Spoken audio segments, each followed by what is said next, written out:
Stop doing all the things you know you shouldn't be doing and start doing all the things you know you should be doing. If people are looking for where to start, it's that. Testosterone is what creates confidence. It's what gives the capacity for leadership. It's what drives the ability for one to become courageous and competent in their skill set. If you go on TRT and then live a lifestyle that you would never have those levels in the first place, your blood's going to get really So Dave, give everybody just a little bit, kind of your background story, and then we'll get into all the questions and all the things. I am a health coach originally from Perth, Western Australia. Been living in Lithuania for the last 5 years.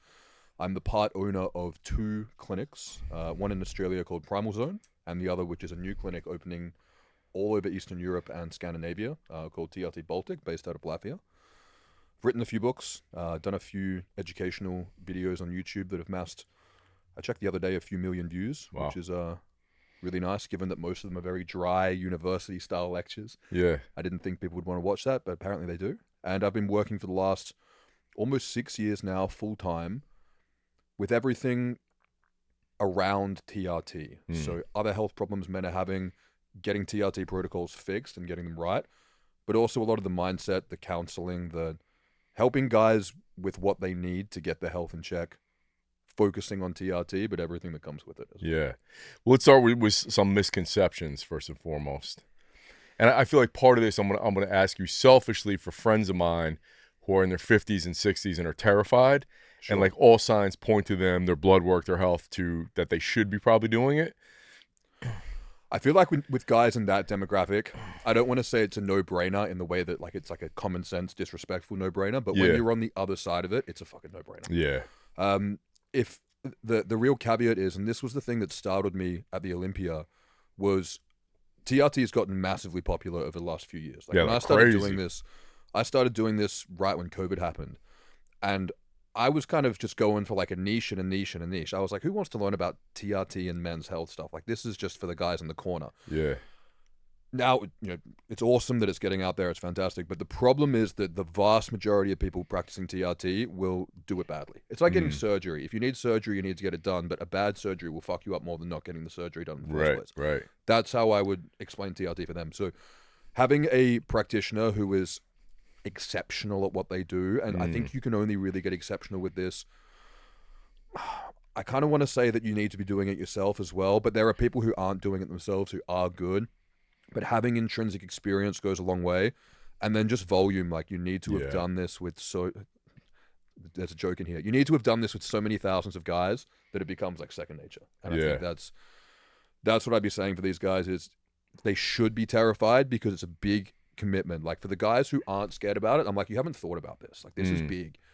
But if you get someone doing it right and you get someone who you can outsource all your trust into to go, here's my health, here's my blood work, tell me what to do and I'll do it. If you can find someone you trust to that degree, it is the catalyst that completely changes the rest of your life. So let's start then with what are some symptoms and signs that people would be like, oh, I should probably go get my blood work done and see where my test is. Like if their test is really low, what would they be experiencing? Being too agreeable. The ones that come up the most, that people were the most distressed about, is the sexual dysfunction, because and there's like the old joke that men won't go to the doctor until the dick stops working, and that's the problem. That's the one that probably comes up the most, but that's the one that people, I think that's the catalyst that people go, okay, now I need to go and do something about this. So sexual stuff's one, but the one that you hear the most, or that I hear the most, is like you don't get the results that you deserve based on your diet and your training. So, if you're eating really well and you're training really well and you're actually in a deficit and you're actually got a progressive overload, these are the guys who, when they lose weight, they just lose muscle, and when they go on a surplus, they just gain fat. Yeah. They're the guys. But that's a huge caveat, is making sure that, because a lot of people think their nutrition training is good, and then you look at it and you're like, it's fucking terrible. That's why you're not getting anywhere, Man, but if it is dialed in. I couldn't agree more. Like, I don't really come from a health and fitness background. I mean, I've always enjoyed training. I came from a music background, and then I came from a marketing background, and then I came from psychiatry.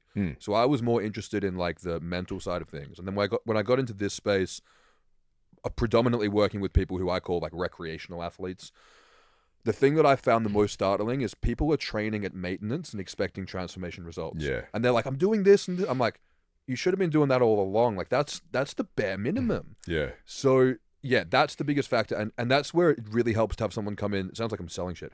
It's where it really helps to have someone come in to objectively go, nah, dude, your inputs don't match your outputs, or going, like, sometimes guys come and see me and I'm like, you're drinking 10 beers on a weekend, you're eating like shit, you're not going outside, I'm like, you're supposed to feel how you feel. Yeah. And that can be a wake-up call, is that some people feel like shit because they're meant to feel like shit.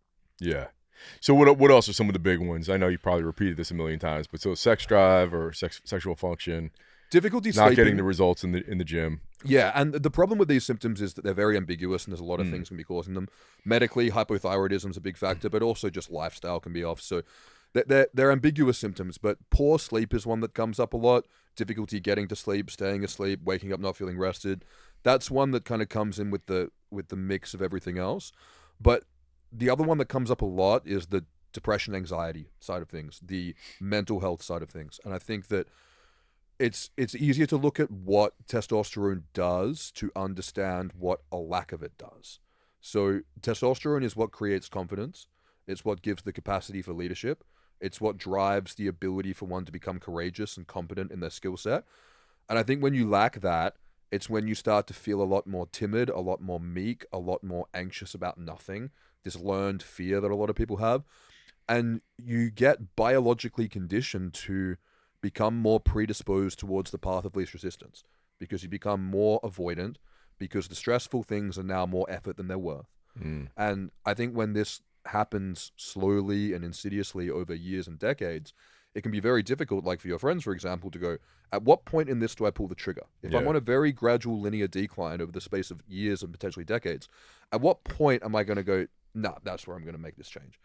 And I think that point never happens. And that's where it's an issue, is that people look back and they go, fuck, I should have done this sooner. Yeah. Yep. You brought up a point there. It's kind of like they're ambiguous because sleep, is it testosterone related, or is it like lifestyle? Like I saw you had a thing, which I totally agree with. Maybe you're just not active enough. Like I think you said something like, I've never seen like manual laborers have a sleep issue, right? Yeah, and I've noticed that for myself since I increased my daily step count to 13,000. I never tracked it years ago. I don't even think it was a thing like years ago. You know what I mean? Nobody even heard of it. But I certainly didn't even have a phone. But like since I'm conscious about it, I sleep better at 50 than I did at 20, which is unheard of. It's usually your sleep gets worse, you know? So just being outside, like I make sure I get a bare minimum of 2 hours outside every day. I get 13,000 steps, and my sleep's great now. Like it's gotten exponentially better as I've gotten older, which usually it's the opposite. And then also, like you said, like depression, anxiety and shit too. Like I know guys who are on tests and their level's 1,200 and they have depression and anxiety. So it's all kind of, That's where it's such a tricky one, because especially with the mental health, it's so multifactorial. Like the subjective experience that we have of living and interacting with the world is made up of everything we've done, everything biologically going on, all of our circumstances, all this stuff. The sleep one's interesting, and I think the sleep one is a good example of, so testosterone acts as like a biological buffer against stress. So when testosterone goes down, you biologically and psychologically become more stressed. And the more stressed you are, the worse you sleep. And then the worse you sleep, the more stressed you are. And then it creates this vicious cycle. And I think the human body is very good at vicious cycles. People call it positive feedback loop, but it sounds like a good thing. So I think when we're looking at these vicious cycles, when men are lower in testosterone, they have a lower threshold for stress. And when you have a lower capacity for stress, and then the effects of that map out over months, years, and decades, I think that's where guys can get into a much worse situation than they could be. Right. So now let's address some of the fears of these guys. Okay, they go get their blood work done. It shows they should get on TRT, but they have these fears, and I don't even know. I can't explain to them like, oh, well, this is going to happen, that's going to happen. Like, how do you address some of those things? Yeah, and some of those fears are rational. Like I call TRT highly invasive. It's not just like taking a pill every day. But it is just doing shots a couple of times a week or a few times a week. So it is a step above just, something that's very mild, but I think people build it up to be more of a thing than it is. Yeah. So what you're doing with TRT is that you're coming in and you are replacing your body's production of testosterone with external testosterone. It's kind of like type 1 diabetes of the testicles. You're shutting down a hormone secreting organ and you're going, I'm going to do this from now on. So I like to use the analogy of like a box factory. So let's say you've got workers who are responsible for different areas of the box production and assembly.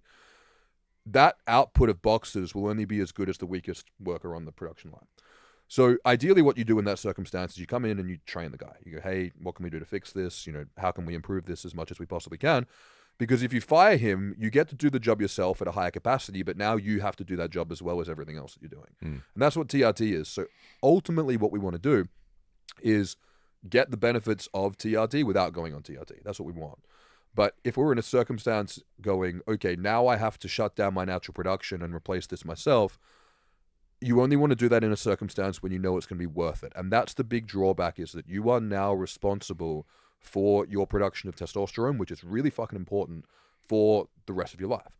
But you also get the advantage now of being able to dictate, well, what level do I want that to be? And that's where this kind of exciting field in the testosterone replacement community has, I guess, grown, which is that going, okay, we're not just replacing the levels to making them okay, we're optimizing them to a level where we can get the most out of our health and performance. Because if you're doing 2 jabs a week or 3 jabs a week, getting that dose right, it's not a whole bunch of extra effort, and that's what makes the big result. Yeah. So it's the dependence that's the big side effect. The other side effect is that because you are firing that worker and doing the job yourself, the brain senses and goes, hey, we've got plenty of testosterone here, the testicles stop working. That's not ideal. I don't think anyone wants to have smaller balls, maybe cyclists, but that's a big drawback. And then there's also complications with fertility. It doesn't make you infertile for everyone. If it did, we'd use it as contraception. It would be extremely popular. It does complicate fertility, and it does create a situation where, because we're coming out and doing something the body's doing naturally, because we're now doing that in an artificial way, it's not going to be perfect. It's not going to... there are some kinks. There are some imperfections in the protocols and the procedures, but all of that is massively outweighed by the benefits of optimal testosterone, which is why I got into the field. Yeah. I should ask you this first. So backtrack for a second here. So to the guys who their blood work is showing that they probably should get on, but they say, oh, I'm just going to do everything I can naturally first. Yep. How realistic is it to get it up 200 points, 300 points? Like, how much have you seen someone can get it up naturally if they're doing nutrition's optimized, training's optimized, sleep, stress, sun? What am I missing? Like avoiding xenoestrogens. Is there anything I'm missing there that they should be doing? And then how realistic in this world that we live in today is it to get it high enough? Yeah, that's like the $1 million question. And I think regardless, and because when it comes to answering the questions, it's like it's giving people actionables. And I think the best thing to tell people is do it anyway, except for the snake oil bullshit supplements. Because if you don't get all that stuff right and you come in with optimal testosterone levels, it's not going to work. So it's like if you want to put a Ferrari engine into a Suzuki Swift, it's not going to make that thing a Ferrari. And that's what a lot of guys are doing with TRT. They're coming in and going, I don't want to do all that stuff you said. That sounds too hard. Just give me the optimal testosterone levels. And if you put that in if you put healthy levels of testosterone into an unhealthy body, you're going to get side effects because your body's pumping the brakes and you're going, accelerator, bumpy ride forward. And that's what happens. You fix a problem and you create a bunch more. Sex drive goes through the roof, covered in acne. Like so regardless of whether it will work or not, do it anyway because it's easier to do it before you put the test in so that you're prehabbing, not rehabbing. Yeah, I love that. But the things that you mentioned are exactly it. And it's all just the general stuff to be healthy. I say, and I know I'm quoting someone with this, but I can't remember who I'm quoting. So whoever I'm quoting, someone can let me know. But stop doing all the things you know you shouldn't be doing and start doing all the things you know you should be doing. If people are looking for where to start, it's that. Generally, people know what it is. And it's just being like, hey, you're not getting away with it. For the people who don't know what it is, I feel for these people because it's an education issue, not an implementation issue. Nutrition's the biggest one. Not eating enough meat is a big problem. All the stuff that goes with that, but just not eating enough meat and eating too much processed garbage crap. I think one of the big issues, and I'm sure you talk about it all the time, and other people who you've had on, is that we are getting an abundance of calories, but a deficiency of nutrients. Yeah. So, low nutritional food is a problem. But it's everything combined with the modern lifestyle. And I think that the issue for the younger guys coming up is that because we were born into this kind of shitty way of living, our endocrine systems didn't form properly. So now we're getting a bunch of guys who are like in their 20s and 30s who are like, hey, I'm doing all of this stuff to the point that it's excessive. And my hormone levels are of like an unhealthy 70-year-old. Right. And that's where we have this new... And I think this is the demographic that's really driving the movement, particularly online, is that it's not just about what it was before, which is that it's like the male version of like menopause HRT, which is when it gets low enough, then you bring it back up. It's going, okay, let's take your testosterone levels back to what they were when they were 20. They were shit when I was 20. So it's like, so now we've got this new cohort of guys coming through, which, again, you still want to do all that to see if you can get your production working. But if it doesn't work and it doesn't respond, that's where you pull the trigger. And in terms of answering the question of like, how much of a dramatic increase can you get? It depends how much you're fucking up. Like if you're living like a complete dickhead and you've got a whole bunch of room for improvement, then absolutely you can get that up. And you can see that in the blood. If the luteinizing hormone level is suppressed, it means that the body is suppressing production. It's focusing on survival.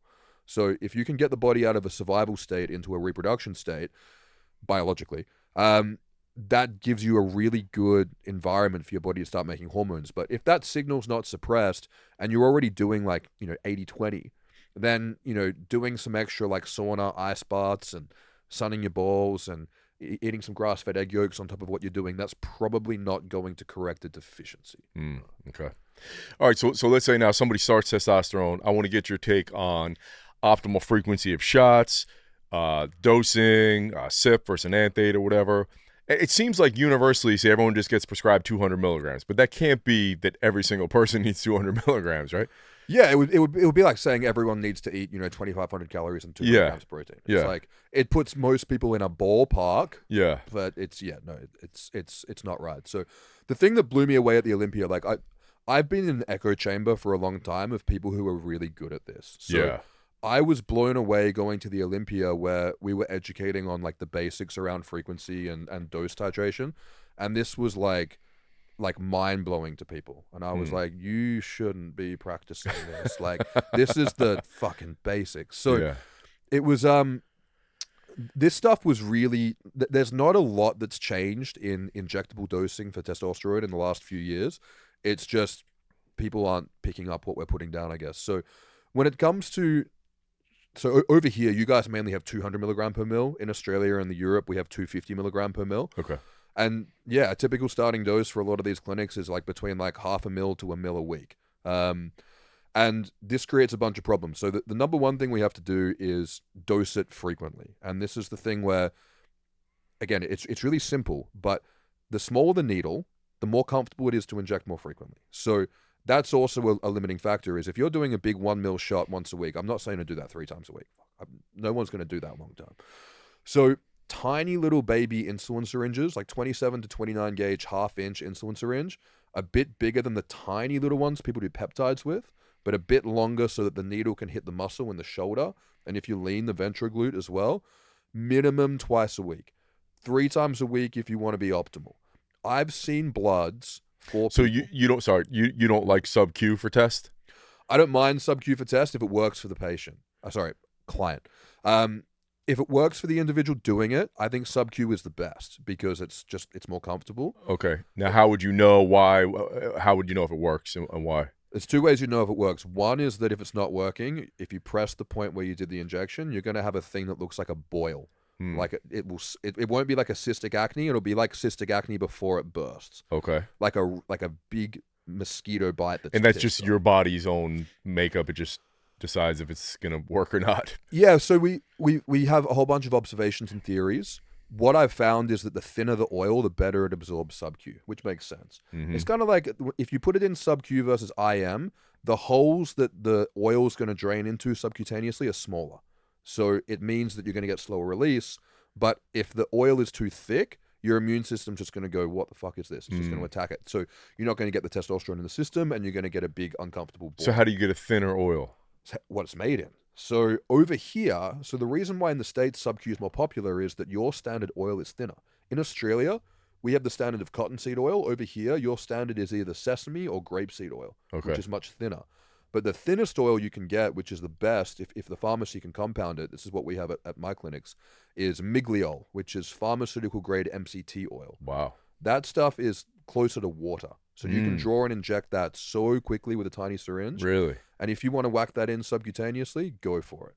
And does that work for everybody subcutaneously? I used to think it did. It works for the majority of people. Some people, they still can't do it. Okay. But a whole bunch of people who are contributing to this discussion are buying testosterone from their buddy at the gym, and that's got like extra preservatives and a bunch of stuff in it that they use to offset for the fact it's not sterile. So if it's not pharmaceutical grade, I don't want to hear about it. But yeah, the majority of people I have found can do it Subq with a thinner oil. There's still some people though that need to go IM. So I tend to, just because I've just done this thousands of times, go, look, let's start with IM because we know that that's going to work 100% of the time. Right. And then once you're good, once you're comfortable, once your symptoms have resolved, which is the number one priority, then let's do a trial of Subq. You know, give it 8 weeks. And you know, if you notice after a few weeks and you go, I'm fucking dragging, like I don't feel this, I'm getting bumps and lumps, you know, we can get a blood test and see if the serum is adjusted. But if Subq works for the individual, because you're going to be doing this long term, but we want people to inject as often as they will. So for most people, I think that's going to be a 3 times a week shot. Okay. What's the most like if people are like, how can I optimize the oblivion out of this?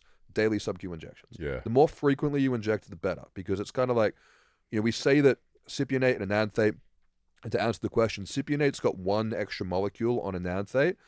They're basically Coke and Pepsi. They're so similar, but cypionate's a little bit longer in the half-life. So the difference, I would argue, is akin to Coke and Pepsi. It's so negligible that we're talking hours in a multi-day half-life that you're going to be injecting multiple times a week. It's not a big deal. But I'll always pick cypionate if I can pick both, just because, you know, we're going for optimizing if we've got a choice. Yeah.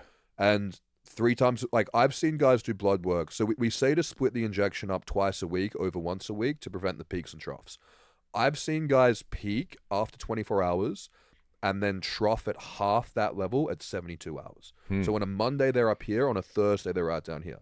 That's not the average guy, but there's enough guys that the difference between 2 injections a week and 3 injections a week can be a fucking game changer. Wow. And if you go Monday, Wednesday, Friday, as opposed to doing every second day, because if you do every second day, your day is always going to move and you have to keep track of it. Monday, Wednesday, Friday, don't worry about it for the weekend. It's going to have built up so many half-lives banked over that Saturday, Sunday. You're not going to notice on Sunday that you're feeling a dip.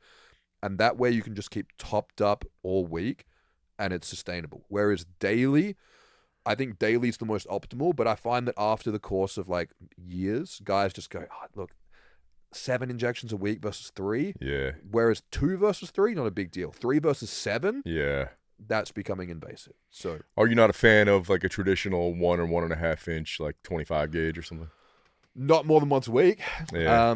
From a comfort standpoint, no. Like, just from like, if guys are going to be doing this, like, if we're talking 120 shots a year for the rest of your life, the smaller the needle, the better. Yeah. And because we're only pinning such a small amount of oil, like, you know, you'd have to be pretty lean to get that in your glute, though. Yeah. Ventro glute, you have to be pretty lean, pretty good glute development. Yeah. But getting 0.2, 0.3, even 0.4 of a mil in just to the deltoid with a 1/2 inch insulin syringe, you'd have to be morbidly obese not to be able to do that. Yeah. And so if you just alternate delt, it doesn't get too sore doing it 3 times a week? No, people think you'll get scar tissue. I alternated delts. I even did daily for a while in the delts, but I've been going into delts for I've only just swapped to cream a few months back, but 8 years alternating delts, never had an issue.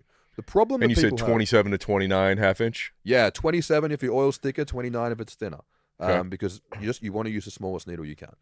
But what people do, and I don't ever make fun of people in these scenarios because everyone did the same thing, because this is the most foreign thing ever if you haven't done injections. So everyone's allowed to make the same mistakes. But the problem that people are doing is they're going into the exact same spot on their delt, right, and they're going, there's scar tissue there. There's just oil still dispersing out, so you got to use the whole muscle. Yeah. If you just go into the same exact little pinprick, then you're not going to get scar tissue, but yeah, you're going to feel that oil going in there because it's still dispersing out. Right. You're not a fan of quad ever? I was a fan of quad till I hit a nerve. Yeah. I say it's like playing Minesweeper. There's one mine on the screen, and when people go, "Oh, I think I hit it," you didn't hit a nerve. If you think you hit a nerve, you didn't hit a nerve. But when you hit the nerve, I'll go into quads if I have to, but not after that. It's PTSD for. Yeah. Okay. Okay, so then let's get into dosing, and then I want to talk about anti-estrogens as well. So talk. How does someone figure out the optimal dose? And then someone that I've talked to just says the higher the better. As long as you have no side effects, the higher the better. What's your take on that? And where do you like to see levels? How do they know? I kind of fall into your friends category a little bit, but within reason. I think some people are. I think the idea of minimal effective dose applies to pharmaceuticals, not bioidentical hormones. I think that's where there needs to be a distinction made. I think when it comes to testosterone, you want to get the optimal benefits of testosterone, and testosterone will continue to become more optimal for you until you take too much, which is going past what your natural set point could be. The nuance to that is, well, where is that line? Because there's not an objective measurement that we can go, oh, you crossed it, we need to back down. And that's where a lot of the discussion comes into play with this. So I think in terms of looking at it strategically, because that's how we need to look at this, we need to go, okay, how do we actually apply this stuff to people? And I think the first thing that you want to do, and because all over the world we use different units, so I'm just going to talk about the reference range as a yardstick. I think what you want to do is aim for about the top of the reference range, give or take, to start with, because that should be about doubling to quadrupling your baseline testosterone levels without getting too aggressive. But the thing is, if you need your levels to be right up at the top of what we'd consider TRT, which is what I do for myself, you don't need to get there straight away. Okay. It's like if you said, hey, I've never had coffee before, I want to start drinking coffee. And I go, hey, triple long Mac, like that's the one. Yeah. That's too much too soon. Now that might be the perfect coffee for you once you've built up to it, but yeah, half shot latte, double shot cappuccino, you can work up to that. So I think starting at about the top of the reference range is a good point, because some guys are really sensitive to it at a receptor level. They go, oh, I want to take the most I can, and they get up to the top of the range and they're like, they're very stimulated from it, like they feel good from it. Other guys, you take them to the top of the range, they don't feel anything until you get them to double the top of the range. So now there's an individual response rate, right? Like you could have two people, same age, let's say, same scenario, but like one guy does not respond at all to, let's say, 100 milligrams a week, and some guys through the roof at 100 milligrams a week, right? That's the other thing as well, is you get dose responses as well. So I find that it's about, if we take 10 guys, you'll get one guy who just barely responds to it. Like that guy needs like 2 mil a week just to get his numbers on the board. And that's just, it is what it is. That's liver genetics. We think that they metabolize the ester either not well or too fast, but that's like individual genetic variability. Okay. And then you've got the other guys who, like I've got some guys who take like 50 milligrams a week and their levels are super, super high. Wow. If you can be either, you want to be the sensitive guy, because it's just, less oil to inject. But 8 out of 10 guys will fall in a pretty fucking similar response number. And that's why I think what we do, the best way, and people can correct me if they think there's a better way, but I think the best way to do it is to assume someone's going to be that 8 out of 10. And then at 8 to 10 weeks, once the levels have built up, because it takes about 8 weeks for them to build up in the body, then you measure the blood and go, are you where you should be? And if they're that 1 in 10 who's in the gutter or through the roof, then you adjust it at that point. But that's what you do, is you basically throw the dart at the dartboard and you go, what would a conservative optimal number be for the average guy? And in my book, I've said that that's about 150 milligrams a week. But that's an easy division of the 250 milligram per mil. So somewhere within like 125 to 150, 160 milligrams per week, depending on other health markers, is a good place to start. And then incrementally titrating up in increments of like 10 to 25 to 30 milligrams a week in periods of 3 to 6 months until we can reach an optimal level for that individual. And how high are you willing to take someone? And what do you, I mean, there's arguments, right, about where it's no longer TRT, it's no longer safe, now you're just doing a cycle. Yeah. So at what point is tricky to ascertain. Yeah. So typically, like if we're going to be using the units picomole per liter, which the free range is like 200 to 600, about 1,500 is the point that myself and a lot of my colleagues agree that we go, look, if you need it to go higher than that, you've got a problem that's not related to testosterone. And I think that that's one of the things that we have to be looking at in this space, is going, we're optimizing testosterone levels to make someone healthier. We're not giving them as much test as they can so they can get some kind of dopaminergic, like euphoric feeling from it, because that goes away regardless of the dose.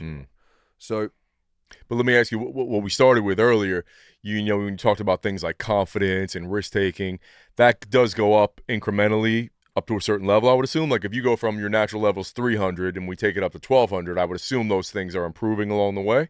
What tends to happen with that kind of stuff, and this is a really good question, is so like, yes, for the first particularly like 2 weeks to 2 months, depending on the guy, you get a honeymoon effect where you feel like fucking Giga Chad. You become like Dwayne Johnson in San Andreas movie. Like you just become like, you get that, what we call androgenic, which is that masculinizing effect. That can hit some guys like a freight train. And then when that levels back off, they go, oh, it's not working anymore. And it's going, okay, this was your brain kind of getting hit with it because it was super sensitive to it. And now what we have to look at, and this is the biggest challenge in managing expectations, is going, how do you become confident? And typically competence is what drives confidence. And the reason why a lot of these guys are lacking in the competence to begin with is because they've been hypergonadal for so long that they haven't had the energy and the drive and the skill set to actually build themselves into someone who they should be proud and confident to be. So the real trick with the TRT is putting that foundation in and then encouraging these men over this period as like a healing process to be like, now that we've put the testosterone in the body, now I want you to go out and do a whole bunch of stuff that, because that foundation is there, you're going to respond properly. And that's probably a lot of the stuff that you'd probably talk about, which is the things like, I encourage them on intense forms of physical training, things like martial arts, things like mindfulness meditation, obviously eating well and all that kind of stuff, but pushing the comfort zone consistently over time, and then being proud of being the person who's making the progress and changes that you're making. And I think you have to put the stimulus in on top of the foundation. Otherwise, you get a little bit of that confidence effect, yeah. But probably not the amount that you're hoping to get. And I think guys go, I'm going to push the dose up, and it's going, no, you actually have to push the character up. You have to put the work up, and you have to do it over time. And I think that's where people don't like to hear that, but eventually all the shortcuts lead to dead ends anyway, and then that's the path you're going to be going down. Yeah. So what's the highest you've taken someone where we could still consider it? Is it 300? Is it 400? There's like mixed camps on that. You know, I saw Mark Bell say, and nothing against Mark, I've been friends with Mark for 20-something years. He said, you know, sometimes you're not going to get anything until you get to 600. No, I don't, you know, like. Yeah, no, that's there's definitely a line. And like, there's a lot of guys who take 250 a week to get good TRT numbers. When I do injections, I take 250 a week. That gives me a in the units for free, that goes up to about 21, 22. That gives me a 50. And then in the units we use in Australia, it gives me about double the top of the reference range. Once you get past double the top of the reference range, and if the reference range keeps dropping, that might become triple the top of the range in a few years. What's the current reference range here? I think like is 1200 the top? I've seen some which are a bit lower. 1500 used to be the top. Yeah. I've seen the top of that range be like 800, 900. Yeah. So so you're saying you can get to double that and you're okay with it? Plenty of guys need to be double that. Yeah. So in Australia, we use nanomole per liter for the range, which is total testosterone. It used to be 13 to 30. Now it's like 5 to 24. And a lot of the time we have to take a guy up to a total of 50, which is 1500 in the units that you're talking here. That, assuming the sex hormone binding globulin's about average, that's about the most we have to take a guy to, and that will typically be about 250 milligrams a week of testosterone. Now, do some guys need 300 to either get those numbers, or maybe they've been on things like finasteride, dutasteride, like hair loss medications, SSRIs. Maybe they've got something going on where they need a little bit more than that. I've seen a couple of guys need to go up to 300. Once you get past 300 milligrams a week of injectable testosterone, I would argue, and I could even speak on behalf of the majority of my colleagues who I would say would agree, is that unless you're the 0.001% outlier, that anything beyond that's not TRT, I would say. Okay. And what if you are, let's say, you're at 300, like you said, that's the high end, and your test is still not where we wanted to see on blood work. What's going on there? That they could be a genetic outlier. They could be getting dodgy testosterone from the gym, which is usually what it is. Okay. They're not doing the injection properly, so like they could accidentally be doing a Subq injection and it's not working for them. Okay. That's one of the main issues we see when guys start and things go well, and then over time it falls apart. They just stop sticking that needle all the way into the muscle, and then it doesn't absorb into the muscle properly, so that can cause levels to drop. And so it just hangs out in the fatty tissue, or what happens to it? We think that part of the swelling that happens in the fat tissue is the immune system attacking it, and that breaks it down before it makes it into the bloodstream. Okay. That's the theory. Okay. But you're not getting any benefit out of it. Yeah. So if the numbers don't come up on paper, then we need to put the dose up. But issues with the liver will cause problems because the enanthate and cypionate ester, they have to be cleaved off for that testosterone to become active, and that happens in your liver. So if you're drinking a bunch of alcohol, taking a bunch of over-the-counter painkillers, or doing anything else that's messing up your liver, that could be impacting your ability to metabolize that testosterone. Okay. But we're talking like 1 in 100 cases here. Okay. Anything like any relation to thyroid or anything like that? Thyroid's a big one. Thyroid is the second hormone system that I specialize in, which I never intended to, but it's because so many guys with hormone issues have thyroid problems. A lot of the time they don't know it. The sluggish thyroid will slow the liver down, and then that can cause issues with not only metabolizing testosterone, but overconversion to estrogen as well. So if you want, kind of like the car again, if you want the optimal engine, you've got to have all the parts supporting the engine be optimal as well. You can't have a sluggish thyroid and optimal testosterone levels because that would never happen naturally. So if you make that artificially, you're going to get problems. So how would someone know? Are there symptoms that people could be listening and know, like, oh, that sounds like I have a sluggish, or do you just have to get blood work to know? It's old school and it's imperfect, but what people can do, if blood testing is expensive or you just can't be fucked getting a blood test, measure your waking temperature, it's fallen out of favor because that used to be the primary way that they would look at hypothyroidism until they could look at the blood tests. But serum blood work for thyroid only came out in, I think, like the 70s or 80s. So up until then, they were using waking temperature. So you get a sublingual thermometer, you stick it under your tongue, and then until it goes beep, and you do it every morning before you get out of bed. So before you take a piss, before you get up, if you get up at different times, totally cool, and you get the average because it will go like this over 7 days. If we say we want it between 97.8 to 98.2, I'm glad I'm in the States because I always give that in Fahrenheit. So 97.8 to 98.2. If you're a bit below that, that's not an issue. But if you're like waking up consistently in the 96s, it doesn't mean that you have hypothyroidism, but it means that your metabolism is sluggish, and a lot of the time that's because of the thyroid. So waking temperatures is not as good as a blood test, but it's more accessible. So that could be the thing that people start to investigate to look into to get labs. But really with thyroid, you want TSH, free T3, free T4, and then the antibodies for Hashimoto's, which is your autoimmune condition against your thyroid. That's ATPO and ATG antibodies. You get all of that together, ideally with your temperatures, and then you see someone who understands the thyroid. And if your thyroid's a bit low, the cool thing with thyroid is you're not deleting the production like you do with TRT. You're just topping it up.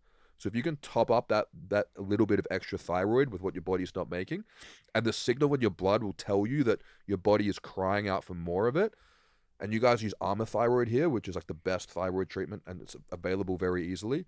A little bit of extra thyroid, that can be a game changer for some people. Sometimes it can just feel like taking like the perfect energy drink without side effects. Are there simple things other than taking that? Maybe the person's just not eating enough. Maybe they're overtraining. Maybe they're doing too much cardio. They're not sleeping enough. Could those things be contributing to their temperature being low and the thyroid being If you fall into the category of one of those rare individuals who can actually overtrain, then yeah, you can definitely be overtraining. Most people in my field, some people do overtrain and not eat enough. You know what I mean? Like they're doing CrossFit and they're drinking coffee all day, not eating enough. So then those typically be cold. Definitely. However, sometimes, and this is where it's really important to measure the blood and look at history, sometimes they can be compensating for the hypothyroidism by overdoing it and taking a whole bunch of caffeine because they're trying to stimulate themselves. Yeah. So it can be a chicken or the egg thing. But yeah, that can definitely cause it. The big one in the UK where it's like prevalent and in Europe is not getting enough sun. Not an issue here, but sun exposure, not just vitamin D levels, but sun exposure, really important for the thyroid. Yeah. Multiple mechanisms, but also just observationally, hypothyroidism is prevalent in countries like the UK because it's dark and they don't go outside. So that one, but yeah, and then also just under-eating, under-sleeping, over-caffeinating. But that's why it's important we look at the blood work, because we can see if you've got autoimmune antibodies, which it will be made worse from these things, but it can't be fixed. Or you've got something like high reverse T3, that's when your body is going, we're putting you into survival mode. So that's when people, that's the blood marker that would make someone do like a reverse diet, which is where you go, hey, your metabolism is slowing down because you're pushing it too hard.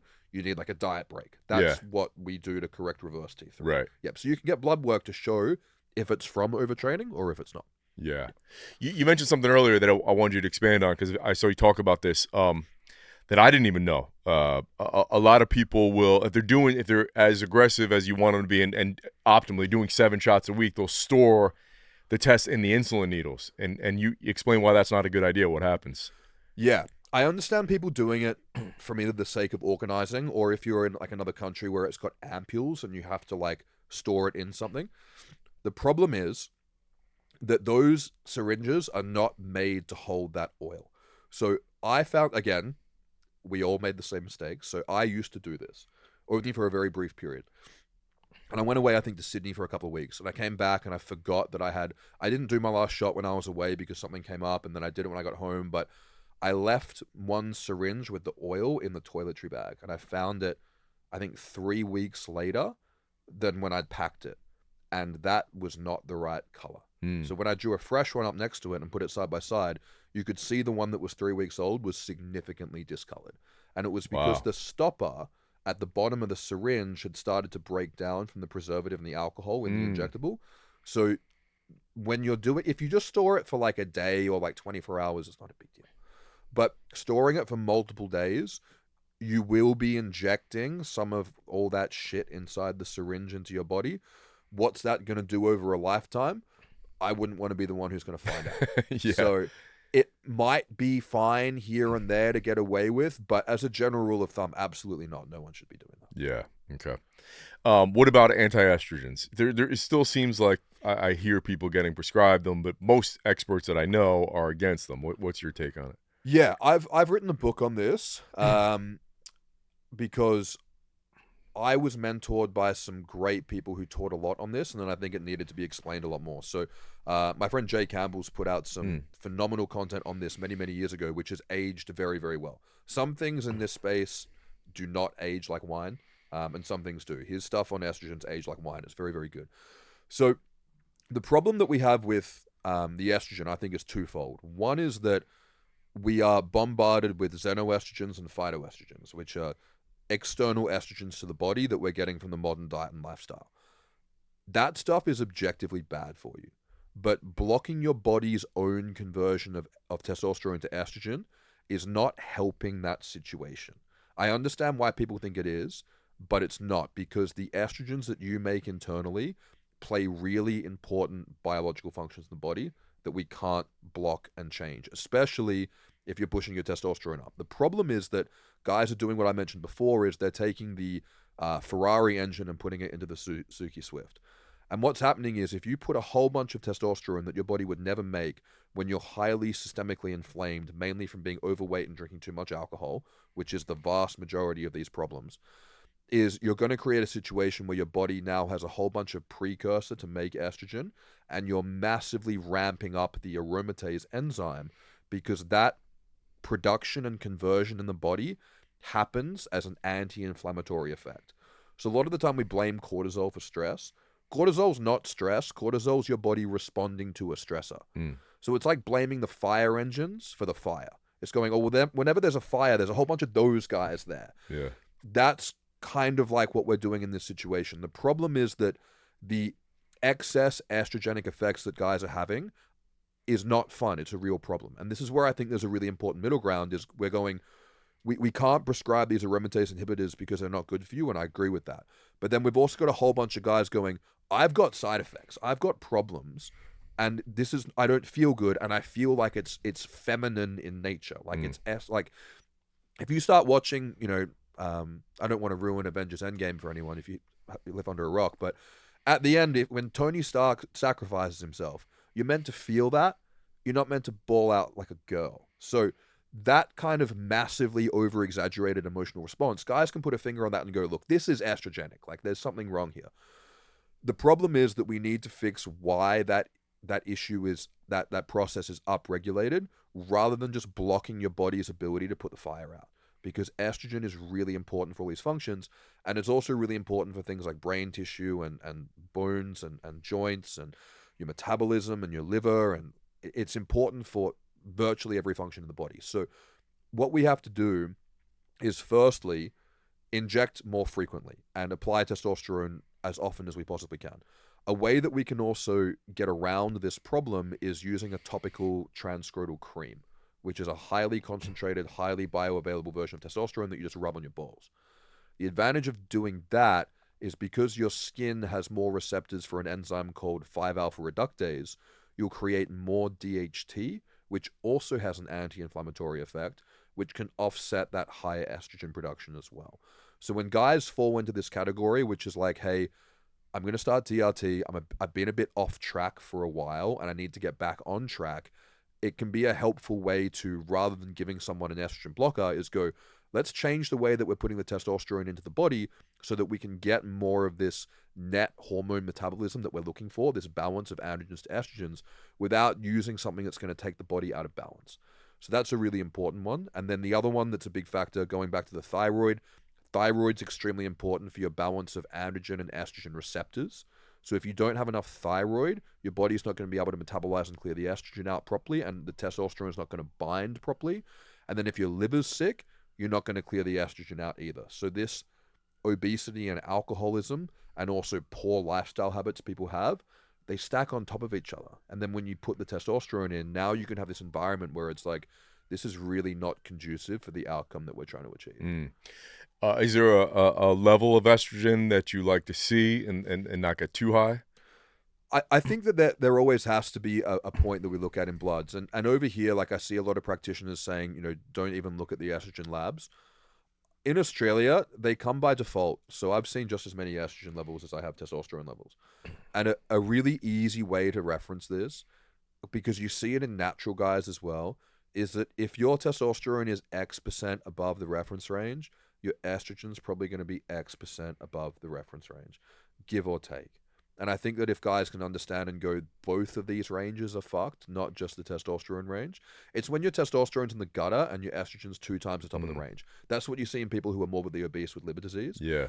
But if you take your testosterone to double the top of the range and then you suppress your estrogen to be like middle of the range, you're also going to have side effects and problems. So there's a pretty good self-correcting balance that goes on there.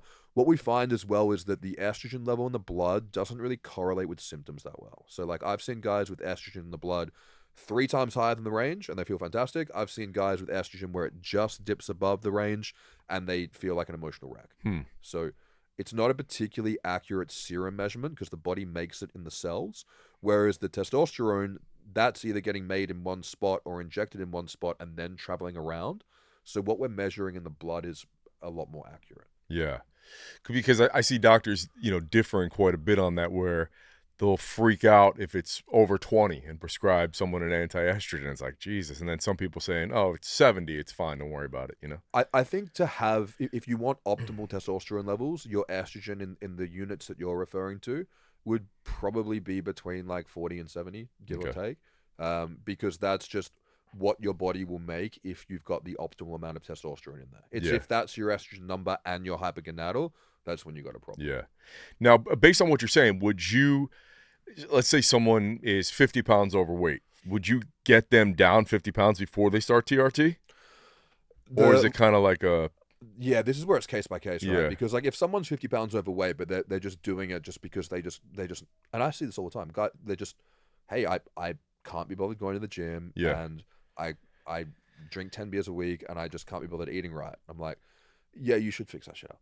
But it's when those guys come in who are 50 pounds overweight and they're like, I'm really trying here. Like I'm actually, and you look at what they're doing and you're like, fuck, you're making a good effort. Yeah. That's where I think we should be pulling the trigger on TRT if someone's already got those habits in place and they're not responding properly, because they're not going to respond properly while they're hypergonadal. Right. It's the guys who are looking for the testosterone to give them the motivation to go to the gym. I don't work with those people, because one, it's false expectations, but two, it creates this really poor behavioral conditioning where if you've got a problem, you reach for a pill.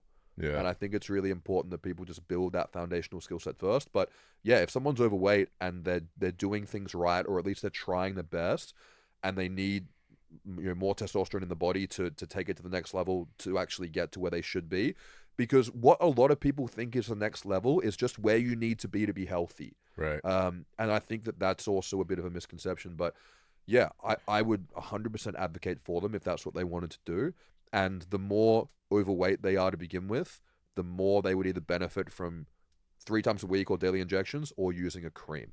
If someone like, I've had guys come in who are morbidly obese, they've just stopped drinking alcohol, they've got their habits in check, but that you look at them and go, this guy is going to be a side effect factory for TRT. You put them on cream, and they come back and they go, everything's perfect. Oh, wow. So the cream is a really good option for guys who are starting, who have too much body fat. Okay.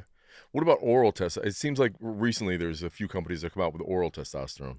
Yeah, I don't want to be too dismissive of something I haven't looked into properly, but if it worked, we'd all use it. Yeah. No one likes injecting. Well, some people do, but most people don't like injecting. We've had something called andriol testo caps in Europe and Australia for almost a decade. Same thing, oral testosterone undecanoate.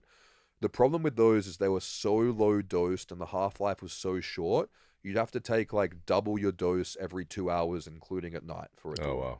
So this new company that's come out with it, it's the same product, but the dose is significantly higher. And they're proposing that because the dose is higher and they're saying it's not toxic to the liver, that if you take it twice daily, you'll get a big bolus of testosterone that's therapeutic, but it then won't shut down your natural production as well. If that actually confers therapeutic benefit, so i.e. it brings it up high enough and those two peaks are enough to sustain a physiological benefit over 24 hours, that's going to be a very wealthy, wealthier pharmaceutical company than they already are.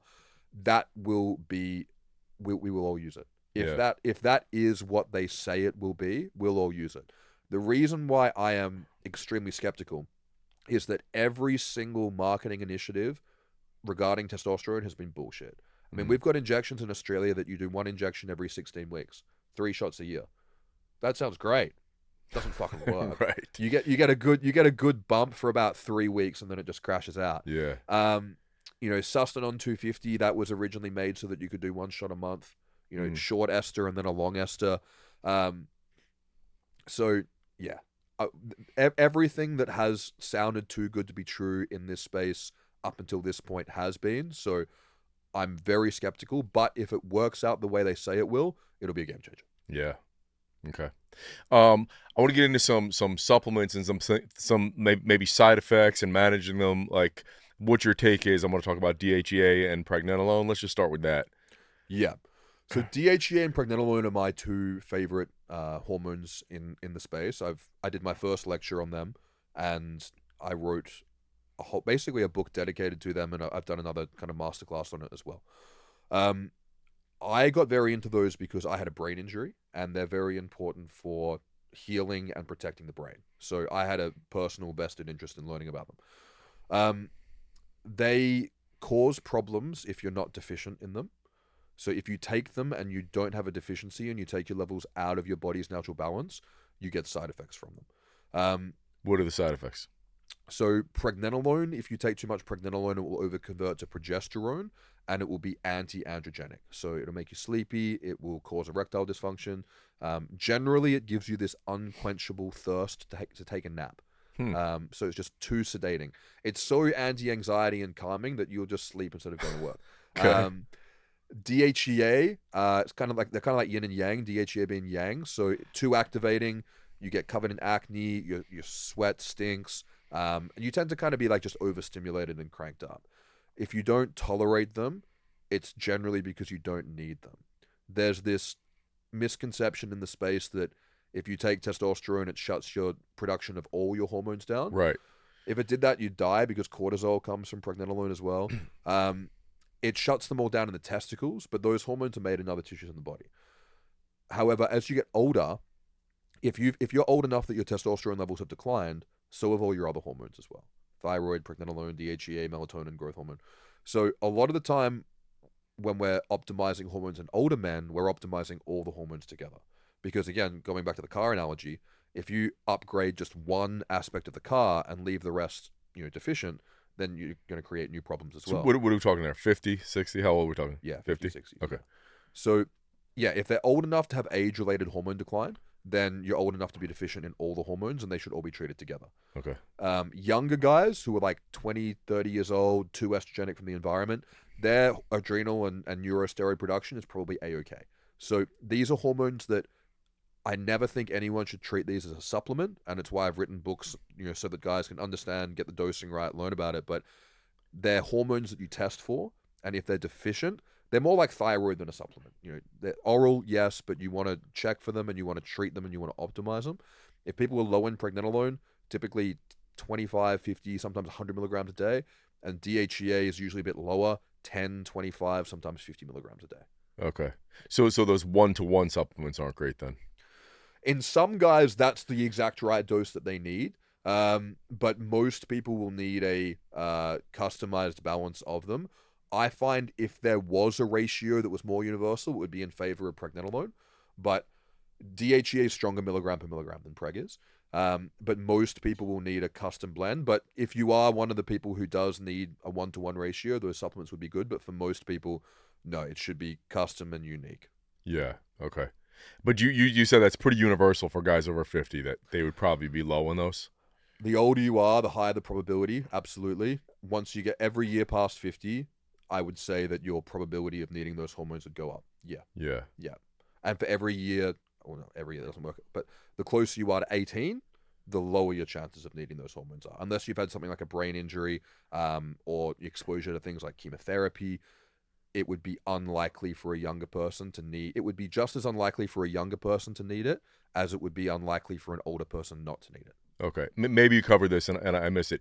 So if they took pregnenolone and they didn't need it, they'd be sleepy all day. Sleepy and ED, yeah. Yeah. And then what about DHEA if they're taking it and they don't need it? Acne. Okay. Acne and poor sleep. Okay. Yeah, they're like yin and yang. DHEA is like stimulating, activating. It has a lot of similar properties to caffeine. Mm-hmm. Whereas pregnenolone, via the conversion to allopregnenolone, has a lot of similar properties to Valium. Okay. If we're going to put them like analogies. Gotcha. So then what about other things that people get concerned with when they're taking tests, like clotting, like taking nattokinase or taking CoQ10 for your heart, any kind of supplements like that you're a big believer in? Fish oil? Yeah, I think that sometimes people will channel and manifest their anxiety through biohacking and go, because I have optimal testosterone levels, I now need to take 50 different over-the-counter supplements that Right. some prick with an affiliate code I'm paying you for that. My undergrad was in marketing. I used to do a lot in the supplement industry, so I've seen a lot of this. I think there are supplements that are beneficial for everyone, and I think if you're wanting to optimize your health, I think testosterone's a big chunk, but I think supplements can also be a big chunk of it as well. I have leaned more in the recent years towards supplements that more closely resemble food, and I'm more interested in things, as a general rule of thumb, that are in grams, not milligrams. So I think things like good quality protein, collagen protein is really worthwhile for the amino acids in that. I think fish oil is massively underutilized as long as it's high quality, non-rancid, mercury-free. In a clinical dose, people aren't taking enough fish oil. You want to take the about equivalent of fish oil is eating like, half a pound to a pound of salmon a day. That's worthwhile doing. And then I think the organ capsules are worthwhile doing in place of a multivitamin if you can afford to take a proper dose of them to give you a significant amount of nutrients. I think that... Is there a brand you like for that? In Europe, I use the brand called Nutriest. Over here, you guys have got an abundance of them. Heart and Soil look good. I haven't tried them, but they look like a good one. They all use the same cows. It's all good cows from either Australia or New Zealand or over where I live. I like those supplements because you're nourishing your body with the nutrients in the most concentrated form so that you're less likely going to get from diet, or you're going to burn through them more. The nutrient that you will burn through more with testosterone is magnesium, and I don't think everyone's deficient in magnesium. That was a very effective marketing campaign. The idea that everyone's deficient in magnesium is objectively untrue, but could everyone probably do with a bit more magnesium? Yeah. And on TRT, you're going to use more of it quicker. You're going to use more iron as well, but you can get that from eating meat. People need to eat more meat. But magnesium, I think, is worth supplementing, especially if you have trouble sleeping. I like the one from a brand called Calm, which is that old school effervescent one that you mix up. Yeah. Magnesium carbonate. I find that relaxes the nervous system a lot more. Like I feel that more when I go to bed. I like that one, but the tried and true is glycinate 400 milligrams before bed. I think you can push that up a little bit as long as it's not citrate, because that will cause you to shitrate. So that one can be pushed up a bit as well. So that's the only nutrient that I really like in isolation. And then I'm a big fan of supplementing with a little bit of glutathione to offset for all the environmental toxins that we're dealing with. I like the Thorn brand, no affiliation, but they do like a sustained release one, which I think is a nice way to do it. What's a good dose on that? Well, the sustained release one is the Satia form, which theirs is 175 milligrams. The idea with that is that you're giving yourself a gradual physiological increase of about 30 to 40%, I think, based on their research. Whereas other reduced glutathione supplements as a bolus, I think you're looking at about 500 milligrams to a gram once to twice a day. I think some people have this idea that you have to take NAC. You can't take glutathione because that's Right. just, if you read any study on oral glutathione, that's just dog shit. It's just not true. It just has to be in a form that gets absorbed in the gut, which is either reduced or liposomal, which is the same thing. So it means that micronized so smaller that it just basically gets through your system and absorbs in the gut. And you want to use about the amount of if it's instant release, you use about the amount of glutathione that you'd use of NAC. So if you take, a gram or 2 grams of NAC a day, that's about the amount of glutathione you want. But I prefer the lower dose in the sustained release format, just so that it keeps the body more in balance. Yeah. But all the forms work great. And I find that the glutathione, the omega-3, the good quality micronutrients from organs, and then if people need more protein in the diet and they're not getting it from meat, getting the protein powder up, collagen in there as well. When you nourish them with nutrients that way, I find that what you're doing in that approach is you're supplementing and nourishing the body with what it needs to do what you want it to do, rather than taking a herbal extract of XYZ to try to push you in the direction that you want to go, which doesn't work as well. Yeah. Okay. Yeah, because that's so common when people get on TRT, they do what you just said. Like, now I got to take 50 other pills to combat. Yeah, to combat the healthy testosterone levels that you were supposed to have all along. Yeah. So if you're doing things right, if your TRT protocol is correct, even if you're at the high end of the spectrum, as high as you'd want to be, you shouldn't be seeing elevated increased clotting factors and increased cholesterol and all these things. No. And the whole idea of this is that if you do your protocol right, and that's a big caveat there, then you are simply creating the optimal amount of testosterone that you should have. And that should put you into a place of better subjective and objective health. Because testosterone is health promoting up until the point that it's super physiological. So what we should see, and this is what every clinic and every doctor and every nurse practitioner doing this is what their goal should be, is that one, the individual gets subjectively healthier. They go, I feel better. Cool, great. But they should objectively get into better health. That means all their blood markers improve, not just the testosterone count, but every single metabolic marker, every single health marker that we can run should all improve, because we should be doing this in conjunction with good diet and lifestyle. And if you do that and correct the hormonal environment, every aspect of health gets better. So clotting factors go down, lipids improve, polycythemia shouldn't develop. All of these factors only come into play if someone uses a super physiological amount. The problem is that if you're unhealthy and you put a healthy TRT dose in, that is super physiological. Because if you're 100 kilos, I don't know what that is, pounds, like 225? Yeah. Okay, so let's say you're like 250 pounds overweight, drinking alcohol all the time, not training. There's no fucking way in hell that you'll have a total testosterone of 1,000. Even though that's a conservative, TRT number, that's massively super physiological for someone in that state. So that dose will cause harm and will cause problems because it's outside of your healthy physiology. So I think that's the problem that a lot of people are having, is they're not realizing that you can't just put the level of a healthy man into an unhealthy man and expect it to work out. And that's where these blood markers can sometimes go astray, is because there's a disconnect between the health of the individual and the health of the testosterone level they're putting in. Yeah. Because one of the things you hear so commonly is, oh, you got to donate blood. Right. Yeah. I know that healthy young athletes have to bleed a pint every month so that they don't drop dead.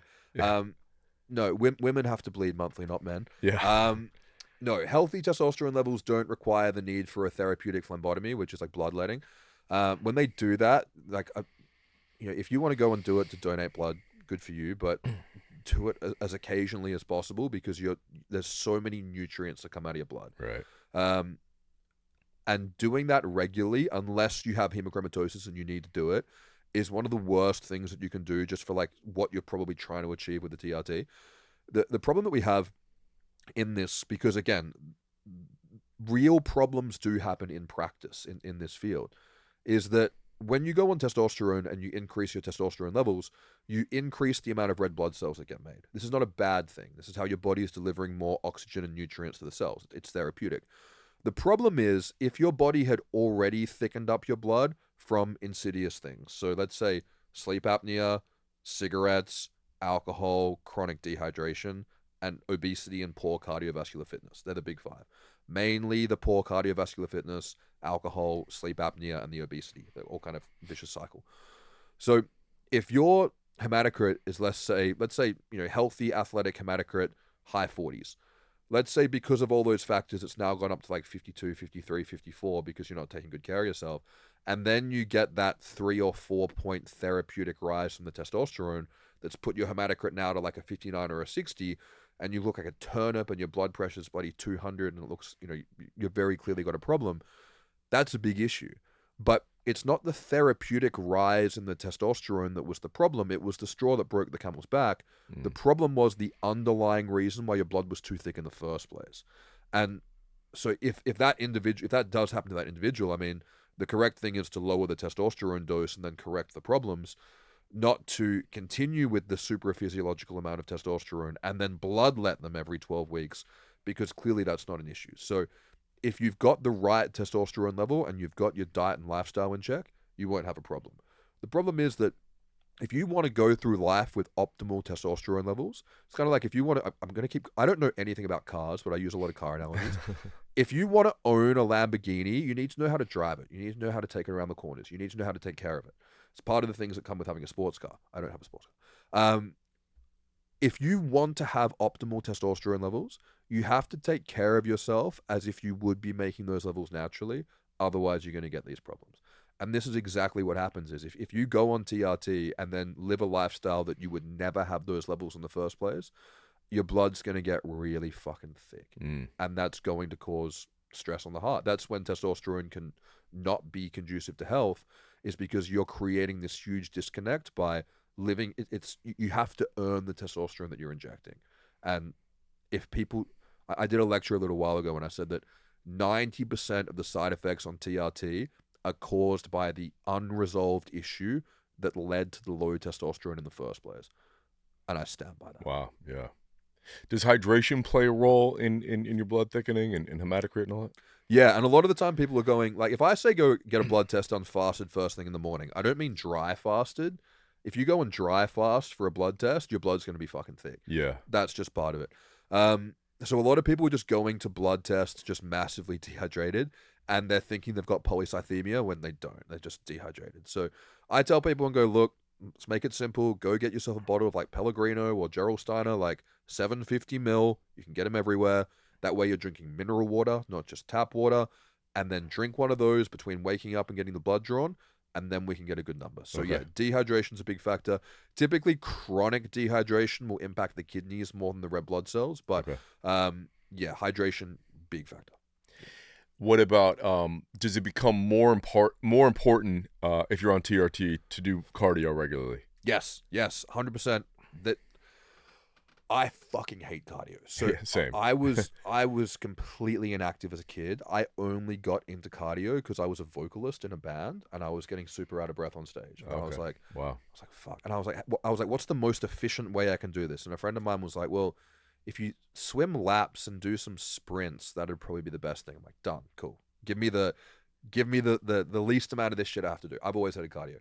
I do so much cardio now because it's so important for your health. Yeah. And this idea that cardio is just a means of manipulating calories out, it's like saying deadlifting is just to manipulate cardio. Like, yeah.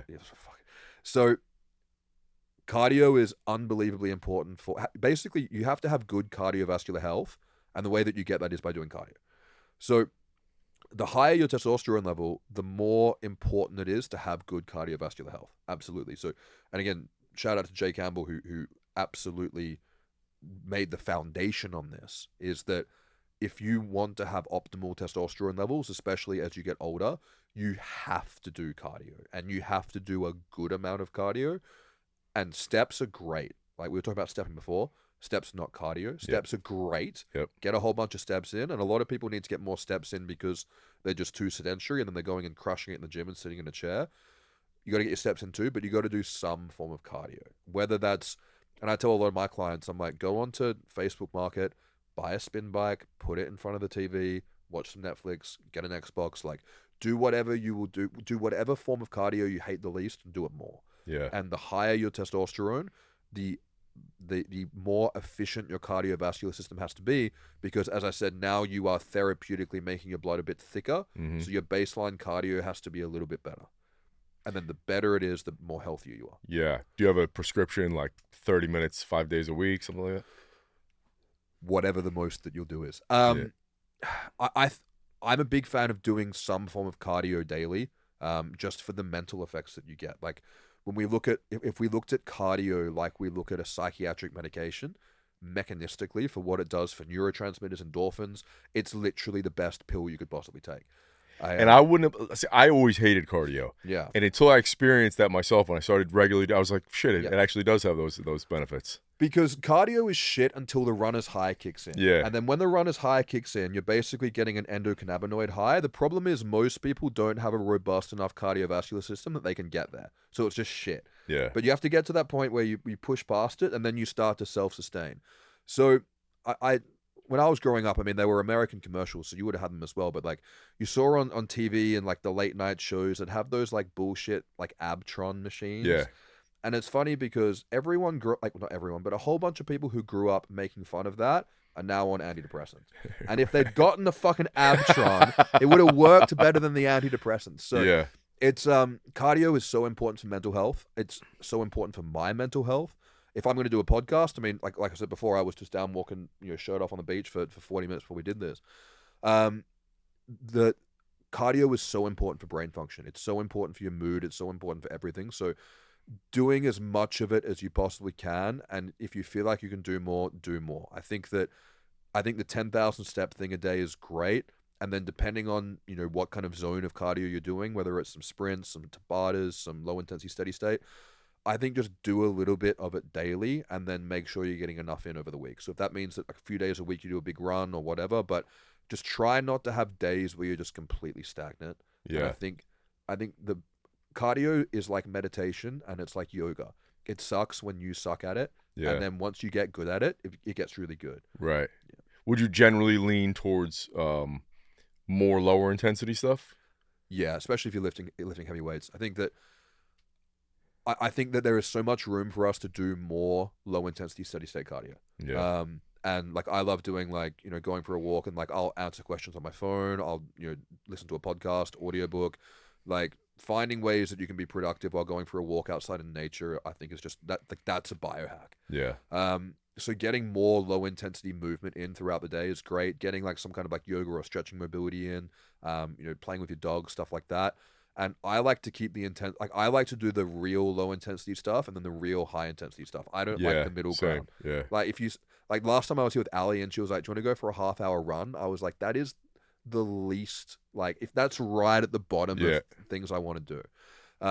So yeah, I like doing a couple of sprints. I've got like a rowing machine and an assault bike, like a couple of sprints on that a day. Love doing that as well. But yeah, I think I really enjoy the low intensity stuff. If I'm in a gym doing cardio, I like getting on the elliptical and just putting some music on and just zoning out. Yeah. Because you have to pay attention to where you're going. But there is never a reason. I mean, I'm sure people will correct me if you have fucking leg surgery, but there's never a reason if it's sunny outside not to go for a fucking walk. Yeah. Like, that's just do that more. It's one of the best things you can do. Yeah. What about if you're getting your test up to the higher level, the highest level it should be, and do you think there is a benefit to, or let's say, high fat's been a super popular thing the last 10 years, right? Yeah. But if your testosterone's high, as we want it to be, do you think you should bring your dietary fat down lower? That's a good question. Because like if someone's natural, they're always going to say that's one of the things you always hear, right? Like eat a lot of healthy fat.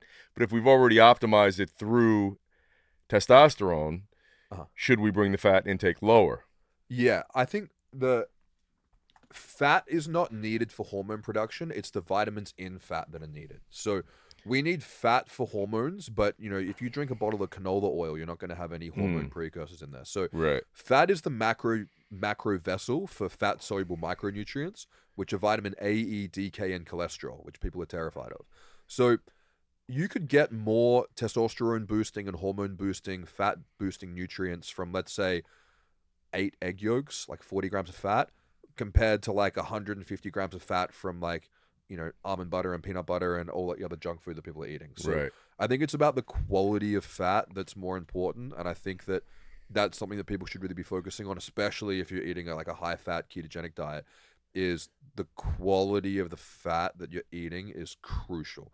The thing when we're looking at the other forms of the other roles of these vitamins A, E, D, K, and cholesterol in the body, they do so many other important things for overall health, but also the rest of the hormonal cascade, that it's kind of like we've done one of the end products of them of their role, but we've also now created an environment where all the other roles that those nutrients are going to be doing is even more in demand.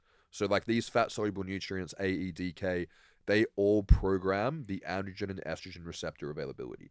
They do so much for that entire signaling cascade. So I think that when you have higher testosterone levels, I think you can get away with a more aggressive caloric deficit if that's what people want to do, because it's going to have an anti-catabolic effect. So I think that if it came down to it and people will want to try and bring the calories down, I think you can bring your energy calories a bit lower more aggressively if that's what people want to do. But I think that I would still be focusing on high quality fat intake for all the other important stuff that those nutrients do. Okay. I'm kind of like Ali and I agree on this, where a lot of times I can't get anyone, if their goal is just mainly aesthetics, Yeah. I can't get the same look on a high-fat diet than I can on a low. Yeah. You know what I mean? Yeah. But then eventually that person maybe gets to where they want to be, and then they just find that they feel better on a lower carb, higher fat diet, so we can transition them to that long term, which is maybe, arguably healthier long term if they're having chronically elevated insulin. It's hard to say. Yeah, the fat and carb ratio thing is super interesting, and I did a carnivore diet for 6 months when I had a brain injury purely for neurological function. I did a ketogenic diet for a year, again purely neurological function. I don't do either of those things now. I have clients who do carnivore ketogenic diets. I have guys who do high carb diets and swear by it. I think that it is something there's a lot of individual variability there. Yeah. I think as well, like, if someone can eat a really good quality, nutrient dense, either high carb or low carb diet, whichever one's just going to be the better quality diet overall, I think is when I'm looking at it from a health standpoint, I'm like, well, if you're going to eat a ketogenic diet and that's going to allow you to sustainably eat a healthy, good diet, or you're going to eat a high carb diet and that's going to allow you to sustainably eat that because you enjoy those foods, you'll cook them, you'll eat them, you'll look forward to them, like, that's cool, because I think that that's the quality of the diet overall, as long as calories are equated, is important. But yeah, I guess it's become trendy to demonize carbs for sure. And carbs are protein sparing, but one of the most important things about carbs when we look at the endocrine system is they're anti-stress. So they block the effects of stress. Ray Peat was massive on this. He left a huge legacy around that. And I guess people just like, the pendulum just fucking swings way too far in each direction. But the anti-catabolic and the anti-stress effect of carbs are, I wouldn't say that they are crucial for everyone, because people have proved that not to be true by using low carb diets, but they can absolutely be beneficial for a lot of people and more beneficial for some over others. And I think that the more drying effect and the body composition effect that you were alluding to before, I think glycogen's a factor, but I also think the cortisol regulation effect of the carbs is also a big factor with them. Yeah. And back to what we were talking about before regarding thyroid, you bring up Ray Peat, like a lot of people will do so much, if they're in that low thyroid state, will do so much better on more of a Ray Peat type of style of eating. Yep. And it's interesting as well when it comes to the low carb stuff and the thyroid stuff, is that a lot of the time people who are hypothyroid will start to self-medicate that by doing intermittent fasting. Because they go, oh, I feel way better when I'm in a fasted state. And it's like, that's because you're switching the thyroid off and you're cranking up your adrenals. But it's like, what happens as soon as you break your fast? Oh, I feel like shit. Yeah. It's like, yeah, that's because that hypothyroidism's kicking back in, and you're making it worse because you're stressing yourself out into oblivion. And I think that fasting's a great tool to use. I think all these tools are great, but yeah, it's that Ray was very good at putting those ideas out around supporting the thyroid with carbohydrate. And one of the most detrimental things that people who are hypothyroid can do chronically is the low carb thing, because they'll feel better in the short term, they'll feel worse in the long term. And a lot of these people, it's why like I've added Hashimoto's antibodies to the intake forms for both of my clinics, is that a lot of people, their thyroid numbers look okay on paper, but then when they run these antibodies, they can see their body's attacking it. They've got this autoimmune activity against their thyroid, which means that their thyroid is at least partially compromised because it's been damaged. And going through life with suboptimal thyroid function, if you want to have optimal body composition and performance, that's a real bad fucking handshake. Yeah. Yeah. Dave, do you get into GH and peptides and things at all? Or? I'm a bit old-fashioned with some things. I like some peptides. I'm not really heavy with them because they lack the human safety data. And I do use BPC where appropriate because it's a body identical compound. It looks the most promising for every safety profile. I used it to heal my brain injury many years ago, so that was a kind of life or death situation. But I think that is a very useful peptide. I steer clear of most of the others purely just on a risk to reward ratio, looking at the unknown. If someone really needs it, different story. But I think a lot of people are using peptides because they don't want to pay for growth hormone. Right. And growth hormone technically is a peptide. Growth hormone is remarkable. If growth hormone was affordable, I think more people would be using it alongside TRT. I think that the TRT of growth hormone, like optimizing physiological growth hormone levels, not only is that one of the best things that any aging man can do, I think if your natural growth hormone levels are suboptimal, topping that up is hugely beneficial. Are you going to get 20 to 30 bucks a day worth of ROI from it? Depends on how much disposable income you have. So that's where I think that GH is a pain, is that it's expensive. And I think if it was less expensive, it would be more popular. I think it's extremely beneficial, but I think the benefits it can offer for a lot of people don't justify the price tag, which is a shame. What's an average dose that's ideal for GH? 2 to 3 a day, I use? I think it's probably, for the average guy across the board, it's probably closer to 1. Okay. Assuming it's from a pharmacy. Okay. I think for a lot of guys getting it from the gym, it's probably more like 2 or 3 because that's more like 1. Yeah.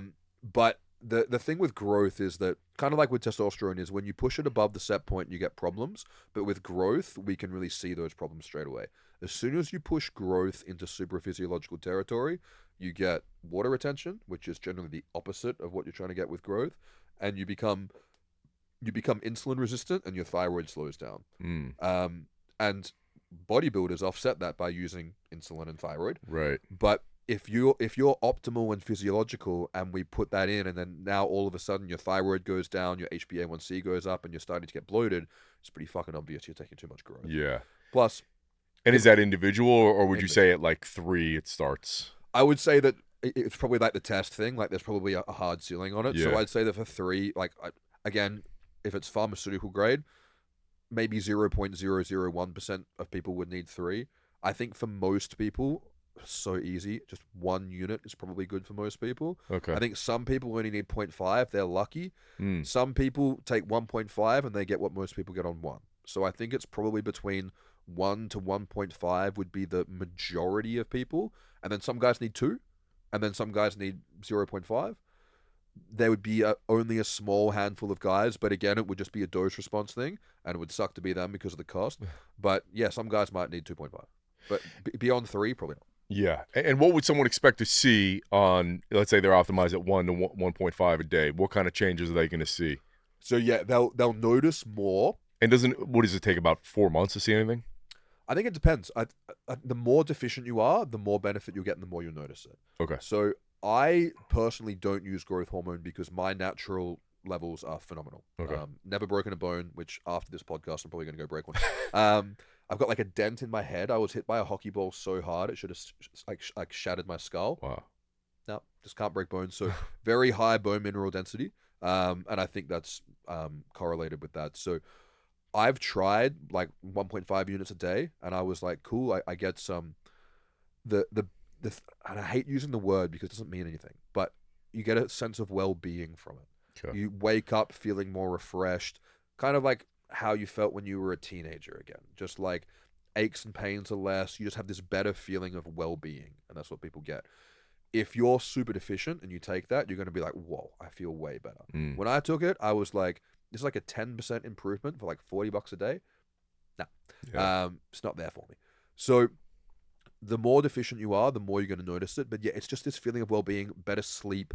And then people will also notice, again, because I think growth hormone is inappropriately named. Like if you give growth hormone to a kid with a deficiency, it'll make them grow. That's why it's called growth hormone. It should be called youth hormone, or a better term for it is like it's anti-catabolic hormone. So it's really, really good for preventing things breaking down. So it complements really well with dieting, fasted cardio. People who are wanting to, like if you're wanting to drop some weight, it's not going to just rip weight off you like a fat burner. It's going to mean that when you, if you want to use a more aggressive caloric deficit and you have growth hormone, you're going to hold on to more muscle and lose more fat. That's where it would really shine, is in that kind of context. On the flip side, does it allow you to eat more if you're kind of bulking without getting as fat? People have found that anecdotally, you seem to get better nutrient partitioning. Yeah, and if you use a super physiological amount, that's kind of like when people use it as like a cheat code to be like, look, I can eat whatever I want and still wake up with abs. I think you can get that kind of effect in the short term with super physiological dosing before the side effects kick in. Yeah, but I think it also does support the metabolism. It does support, nutrient uptake and partitioning in those kind of ways. More so that it's probably correcting the, like when growth hormone is deficient, those processes don't work very well at all. That's when you can become very, very catabolic very, very quickly when you don't train. So it does allow people to kind of get that effect a little bit if they push it up for a bit. Yeah. Yeah. As far as timing, you hear, half the people do it before morning cardio, half the people do it at night before bed. What are your thoughts? I think it's splitting hairs. I think it's one of those. It's probably like a high carb and low carb thing. You could argue benefits to either way. Okay. The main thing that you want to focus on with it is taking it when insulin is low. So it depends on how you live and what you do. If you eat right up until you go to bed, then it's not going to be ideal. But again, as long as you're not getting up and snacking, then it's going to be fine. But ideally, you want to take it when insulin's going to be the lowest. So if you want to take it before bed, which I think works best for most people because it seems to improve sleep for people, then eating and then giving it a couple of hours and then doing your shot, that's going to be the best thing. If you're someone who's like, I'm going to eat right until I go to bed, but I do intermittent fasting or I wake up and do fasted cardio, then I think that's a perfect opportunity to use it before that. Okay. People will only find that it will make them sleepy if they're taking a super physiological amount. And then other people also have the theory that if you're taking that kind of dose in the morning, you're not going to be impacting your natural production as much because it naturally secretes more at night. Right. So, but I think, people are just coming up with theories there. There could be some merit to it. But I think either is totally fine. If you notice and go, hey, I sleep like shit, and then when I take growth, I sleep like a baby, 100% take it at night. Yeah. If you're like, I do fasted cardio every morning, then it's like, well, that would be a good time to take it right before that if it's something you already do. So either will work as long as you're not taking it with a sandwich. One thing that we started on earlier was we said you don't go to the doctor unless your dick don't work, and then we didn't really circle back on that. So generally, if someone starts testosterone, they should notice an improvement in sexual function, you would say. And then, so address that, and then if they don't, what's going on there? Yeah, so some people think that if you go on TRT, you're going to have the same libido as when your dick first started working when you hit puberty. Right. That's never come back. But a healthy sex drive, and this is something that I think is important to touch on, is that sex drive is a signal that your body is saying, hey, it's prime time for me to reproduce. That means that everything upstream of that has to be good because your body now is going, we don't need to focus on surviving. We can focus on spreading our seed, furthering this DNA line. You have to be doing well to have a good sex drive. And I think that for men, I don't know anything about women, but for men, I think that drive is universal. I think that when you have a high drive for whatever your purpose and passions are, then that's also going to filter over into sex drive. I think unless you're using drugs to stimulate an artificial sex drive, I don't think you can be depressed and complacent and lazy and have a high libido. And I think wanting to jerk off all day doesn't count. So I think drive is universal. I think that testosterone helps with drive a lot. I think that all aspects of life for men's mental health are contingent on momentum. And I think the more momentum that you have for everything else going on in life, that's going to translate into sex drive. So I think that that's an important thing to look at when we look at the psychological nature of sex drive, because sex drive is very difficult because it's psychological and biological. Right. And it's very impacted by everything.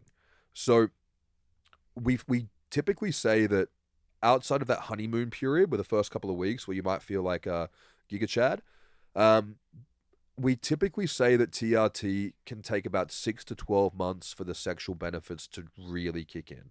It doesn't mean you're going to flatline for a year and then it's going to peak, but we say that most areas of health will start to benefit by 6 months, and sex drive tends to be the last one. So we should notice that things still start to improve gradually from day one. But if we're going to look at the gradient of that kind of graph going up, I think we need to have the end date kind of be more projected as years, not months, and that it's gradually going to improve over time. I like to look at someone starting TRT as them going through puberty again. And puberty takes years. Right. It's like, you know, if a 12-year-old kid comes in the door and goes, why aren't I a full-grown man yet? It's like, this is going to take time. And TRT is the same thing. We get the acute effect. Like if you've had low testosterone and then you take a shot of like 200 milligrams, you're going to come into the room the next day and go, I feel different. Like this had an acute effect. But when we look at the benefits on things like reproductive behaviors and your overall behavioral psychology and all of these different factors that are really interesting with TRT, they come from that chronic exposure to androgens over time. It comes from how are you going to think and act and be and how's your body going to respond, how's your brain going to respond when your baseline state is high testosterone. And that baseline psychological state and biological state takes a while. So 6 to 12 months, I think, is a good timeline for guys to put on the sexual effects of TRT. But I think it also comes into, I think a big part of sex drive for men is confidence. And I think that you can lie to other people about how confident you are, you can't lie to yourself. Yeah. So if it's going to take you a couple of years to be someone that you're proud of and to build confidence, to build skills and all that kind of stuff, it might take a little bit longer. But I think that a man's confidence, a man's pride, a man's achievements, all of those things also play into that sex drive. So I think if we're just going to correct the testosterone, we also have to look and go, okay, well, what was all the other bad shit that happened from being low testosterone for a while? And maybe resolving that is also going to help with the sex drive component too. Yeah, I love that answer. So what's your take on things like daily Cialis use? I really like daily Cialis for that first period. Okay. So if a guy is cohabitating his relationship, you know, he's married, and the lack of sexual intimacy is straining the relationship, I think that's where daily Cialis is a great thing to throw in. And it's like, hey, this treatment is going to fix the sex drive stuff, but it has a bit of a lag time. If you put in that daily Cialis, because we've got a 36-hour half-life being dosed every 24 hours, it means that you're not going to have to go, oh, I want to have sex and I'm going to pop my Viagra, 2 hours before it happens. It means that having that low amount of Cialis in there while the testosterone's working, that can kind of reignite organic intimacy. And I think that reigniting organic intimacy is one of the best ways to take stress off a relationship that may be failing due to a man's low testosterone levels. So I think that's really helpful. I think unless a man is older and using it for prostate support, I think everyone should have the goal of not needing to take an erectile dysfunction medication. I think that should be everyone's goal. I don't like the goal of everyone wanting to take it as like a health booster. If you want to do it, cool, that's your prerogative. But I think we should have the goal of being like, I don't want to need that. Yeah. And I think that one of the best goals you're going to have to be healthy is not to need pharmaceutical medications.